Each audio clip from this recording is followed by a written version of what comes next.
بسم اللہ الرحمن الرحیم۔ السلام علیکم۔ جناب امیر علیہ السلام رستے سے گزر رہے تھے، دیکھا ایک شخص زور سے ہنس رہا تھا اور اس کے اگلے دانت ظاہر ہو رہے تھے۔ بس جیسے ہی جناب امیر علیہ السلام نے یہ دیکھا، آپ اس شخص کے قریب گئے اور فرمانے لگے، اے بندہ خدا، میں نے اللہ پاک کے پیارے رسول صلی اللہ علیہ وآلہ وسلم سے سنا کہ جو انسان ہنستے وقت اپنے اوپر والے دانت ظاہر کرتا ہے، زور زور سے ہنستا ہے، تو اس انسان کا دل مردہ ہونے لگتا ہے، اس کا ایمان کمزور ہونے لگتا ہے، اور یوں وہ انسان شیطان کا ساتھی بن کر گناہوں میں گرفتار ہو جاتا ہے۔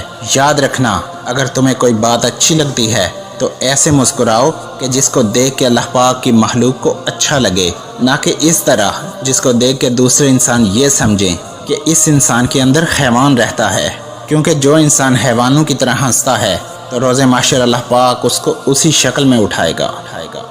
ویڈیو پسند آئی ہو تو پیاری باتیں چینل کو سبسکرائب کر دیجئے۔